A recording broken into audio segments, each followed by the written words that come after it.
Before I ever signed a licensing deal, before any of my fabric collections, any catalogs, any trade shows, any conferences, I had one thing, and that was a portfolio. Now, my very first portfolio was handbound. It was completely handmade. Every page, every aspect of this portfolio was handmade by me. And it felt like just this incredible treasure. You could feel my hand in every crease and every page. It was imperfectly perfect, and it was so incredibly beautiful. And I carried that portfolio around with me. I carried it specifically, this is back in 2012, to International Quilt Market. And I was there to show my patterns, but really more than that, I was there to introduce myself, my heart, and my story. So fast forward to today, and we just wrapped up exhibiting at the world's largest trade show called the Licensing Expo. And I knew that I needed a new portfolio. This is something that, I've had bits and pieces of, but I honestly have not updated it in years. And so I knew kind of deep in my bones that I wanted a new, beautiful portfolio, but also that I wanted it to be digital. And so I knew that it had to feel really special. And I think that that's one reason why I took so long to develop it, because anytime I feel like something has to be really special, it feels kind of hard to wrap my head around, right? So I had taken a stab at developing this a couple of times, and I just wasn't loving it. I knew that I wanted it to feel handmade and heartfelt and incredibly deeply personal. And also, I wasn't exactly sure how I was going to do that. So how do you bring story and that tactile kind of edge to life in pixels? How do you translate something that feels emotional into something that is scrollable and shareable and easy to look through? Felt like a big task. And so that's exactly what I'm going to walk you through today. I'm bonniechristine, and this is where all things creativity, design, business, and marketing unite. I'm a mama living in a tiny town tucked right inside the Smoky Mountains, running a multi-7-figure business, doing the most creative and impactful work of my life. But when I first set out to become an entrepreneur, I was struggling to make ends meet and wrestling with how to accomplish my biggest dream of becoming a fabric designer. Fast forward to today, I'm not only licensing my artwork all over the world, but also teaching others how to design their creative life and experience the same success. I'm here to help you spend your life doing something that lights you up. I'll help you build a creative business that also creates an impact, changes people's lives, gives you all of the freedom you want, and is wildly profitable. Welcome to the Professional Creative Podcast. I think it's really easy to feel like digital means cold or sleek or templated or clinical. But I think that creativity allows you to really transform even something in a digital space to something that feels really warm and really personal and really heartfelt.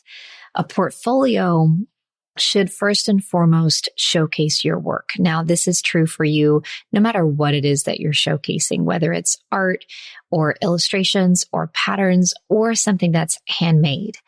But the portfolio itself should first and foremost show your work, show the type of work that you want to do more of, but it should also tell your story. I believe that the connection is what connects, obviously, but it's what opens doors.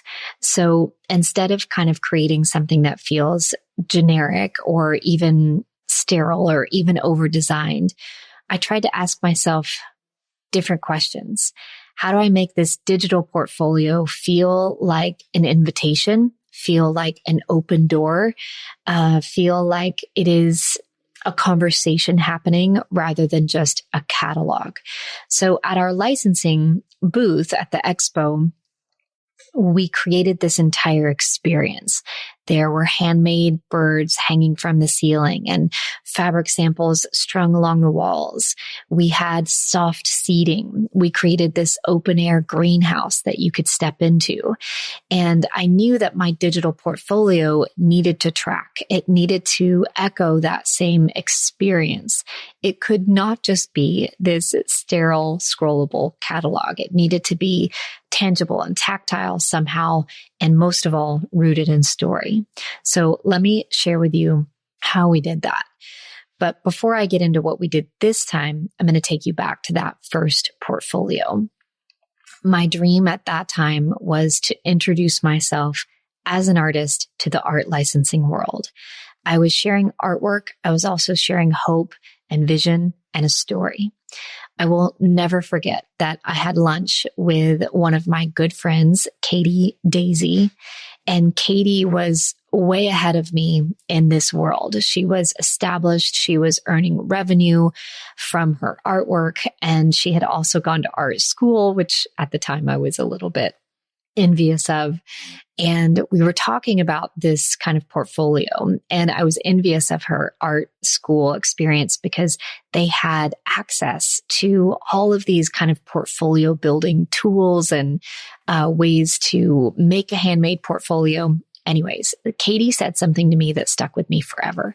She said, I wanted my portfolio to feel like the most special book any art director had ever held in their hands.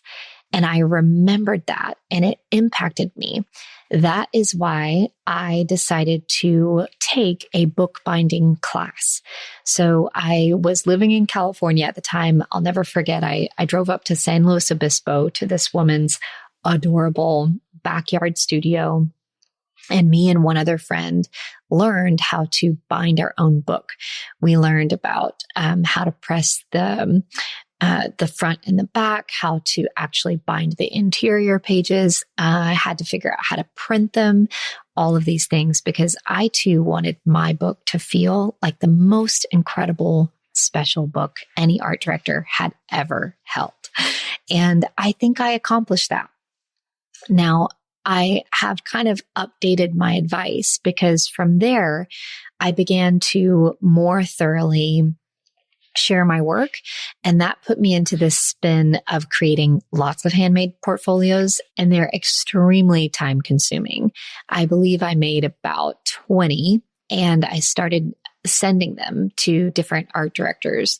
And the name of the game is that oftentimes you just don't get things returned. And so I think of the 20, I got 3 returned to me. And so I had to kind of update my process and update my advice. I really do love a handmade portfolio if you're going to keep it always with you, but not if you are going to be sending it around, because odds are you're not going to get it back. So anyways, that was my story of my very first one. I still have it today. I keep it in my studio, and it is so special. I put some interactive elements into it, like a envelope with some of my original sketches that they could open and take out. I included a letter to everyone who looked at it right inside. So fast forward to this year, and my goal was really the same. I wanted to build something incredibly personal, but fully digital. So I wanted the viewer to feel like they could still see my fingerprints on every moving part, something that felt modern and easy, but also warm and intentional and human. Thus is the challenge in the online world, right? So I want to kind of cover some actionable steps for you if you are looking to also create a heartfelt digital portfolio space. The first thing I want to urge you to do is start with story. This is something that we heard over and over and over again at the expo. Everyone we talked to loved story. Story-driven, heartfelt, human-made artwork has never been in higher demand than right now. And that is a great thing for me and you. So instead of jumping straight into your artwork or your portfolio, start with the why. Who are you? Why do you design? What inspires you? What moves you? Your artwork or the product that you're showcasing inside your portfolio, they are all pulled from lived experiences and likely sketches and moments of inspiration. And so that is the story that you want to pull the viewer into. Let your process be visible. So include things like photos, video, maybe process of your sketchbook or painting or your messy hands when you're making your thing. Maybe you've got mood boards that you can show off or progress shots that you can pull someone into. Your story is the thread that really guides someone through your page from the very first image all the way to your call to action. Now, your call to action is likely going to be something like get in touch or view the full catalog. We'll talk about that a bit more in a moment. If you're a busy entrepreneur like me, you'd rather spend your time on the work you love and growing your business than on a mountain of paperwork. Now, when my team started growing, I knew that I needed something to make complicated business tasks like payroll simple and personal. And that's when I found Gusto. Gusto has been a game changer for my business. It's like having a fairy godmother for all the less glamorous parts of running a business. With Gusto, I can handle payroll in minutes and manage benefits and time off requests as well, all from one beautiful, intuitive platform. We've been using Gusto for over 5 years, and I cannot recommend it enough. It's important to me that my team feels cared for and valued, and Gusto helps me do that. Their platform is so easy to use, and my team loves how easy it is to hop on the app anytime, see the status of their pay, their time off, and even their 401k contribution. So whether you're a fellow artist, a small shop owner, or anyone who values creativity and team spirit, Gusto is there to help you simplify the complicated parts of your business so that you can focus on what you do best. When you're creating a business that you love, every bit of help counts. If you're ready to transform the way that you handle payroll, benefits, and HR, visit bonniechristine.com/gusto. That's bonniechristine.com/gusto and join over 300,000 business owners, including me, who found their perfect partner in Gusto. Number 2 is design for feeling, not just function. Now, when designing the layout, I want you to think about the order. So think about the mood. How do you want someone to feel as they scroll? This will bring you into kind of moving outside of that catalog mentality and into creating a website or a page that feels like an experience. For me, that meant including a photo of me sketching at my table, maybe adding watercolor textures, layering in videos and my design process. It also meant highlighting 6 specific collections that felt like chapters of a story. So the ones I included were Apron Strings, A Year in Petals, Forest Floor, Her in History, The Open Road, and The Wild Forgotten. Now, I included 6 collections. I have over 15 in totality. And so something I'll kind of explain to you now is that I did also create a catalog version of all of my artwork that is very utilitarian, but that's not the portfolio facing page that I wanted to draw people into. So instead of that, this public portfolio page is again an experience that draws you into the story. And so I'm showing a sampling of my most favorite work. Now, this sampling is a great representation of my full body of work, but it is not my full body of work. Instead, I invite them to view the full catalog, and I put this behind a password. Now, this is something that we talk about a lot. Should you password protect or should you not? I think that it's really important if you're new to just get eyes on your work. Maybe consider not doing a password protected site at the beginning because honestly, you want to lower the barrier of entry to viewing your work. I have a password on my page. Number one, because of the breadth of work that I'm sharing, it's over 250 patterns there. And if someone is going to fully view my entire library, I would love to know who they are. I would love to connect. I would love to understand why they're interested in viewing my entire library of work and kind of open that door to a bigger conversation. I also potentially have things behind that password that are not available for public eyes yet. So for instance, I may have a brand new collection that is licensed but not released yet, let's say for fabric. Now, that means that they are available for licensing in other industries and on other products, but I am not allowed to share them publicly yet. That's another reason why I have a password protected full catalog that is very utilitarian as well. Now we're going to invite you to see both of these. If you go over to the show notes for today's episode, you can grab a link to my public facing portfolio. The URL to that is also pretty easy. It's bonniechristine.com/portfolio. But on the show notes, we're going to show you a little video of the password protected version of the site as well. So even though you might not be able to go look at the full catalog, you can see how I designed the layout in case you want to do something similar. So beside each of these very curated collections that I kind of pulled out, so I'm showing somewhere between, let's say 4 and 8 patterns, whereas the full collection is typically more than 20. That's available behind the password.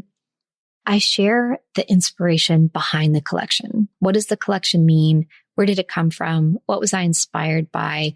The goal is to create emotional resonance and be able to just say a little bit more about why I designed this. Okay. Number 3 is to make it personal. Professional and personal can coexist beautifully. This is why I chose to pull in so many different aspects on this page. I have a video where you can see some of my process and some of my lifestyle, kind of B-roll and behind the scenes. You can see some behind the scenes clips of me painting and brainstorming. You can see photos of my hands working and my studio table and those messy middle moments. You can also see this really beautiful kind of process of this slider that moves from a sketch to finished pattern. I, more so than anything, wanted to breathe life into this page. Now that technology is just knocking at our doors left and right, I want to invite someone into the handmade, into the tactile, into the human-made process of this moment. This is human-made work that cannot be replicated in any way. So I think it's easy to feel like a digital portfolio is just a gallery. Keep it clean, keep it minimal, keep it easy. But I believe that a digital portfolio is a first impression, and it should feel like this whole welcome experience. It is all about connecting them. So I think sometimes we feel like we've got to make an impression, or we want to impress someone, show them the breadth of our ability or our work. But really, when someone doesn't know you and all they see is your work, it's missing this immense opportunity for connection. Who are you? What do you do and why do you do it? And what does that process look like will resonate and connect and open the door. So don't trade away that personal touch for polish. You can absolutely have both. Personal and polish go super well together. And when you lead with your heart, you fully stand out, not just for your art, but for your story. So let's recap what I shared with you today. My first portfolio was handmade. It was imperfect. It was full of heart, and I loved it. It got me to where I am today. My new online portfolio is working to translate that same essence into the digital world. I led with story, I infused it with process, and I wrapped it up into a meaningful collection of my work and experience into my world. It's an invitation for you to come into my pace and see what makes our brand so different. At the licensing expo, People wanted to know the artist behind the work. This again was just this overwhelming takeaway that I had was people wanted to know the story. That is the power of portfolio storytelling. Even online, you can leave your fingerprints on every aspect of it. So before I let you go, here's what I want you to do. Take 15 minutes this week to revisit your online presence. Choose one spot. Maybe it's your portfolio page or your About Me page, or maybe it's even your Instagram bio, and soften it. Add a photo, add a process, add a video, add a sketch, add the story that will bring people closer to who you are. You can download the free portfolio storytelling template that I created for you. It's going to help you shape this narrative so that your next portfolio page feels like an invitation, not just a showcase of your work. So head on over to the show notes for today's episode. That's at professionalcreative.com to download, again, the free portfolio storytelling template. Now, next week, I'm going to be taking you behind the scenes of our first licensing expo strategy, what worked, what surprised us, what we'll do differently next time. And yes, there will be a next time. Until then, create the beauty that you want to see come alive in the world. And remember, there's room for you.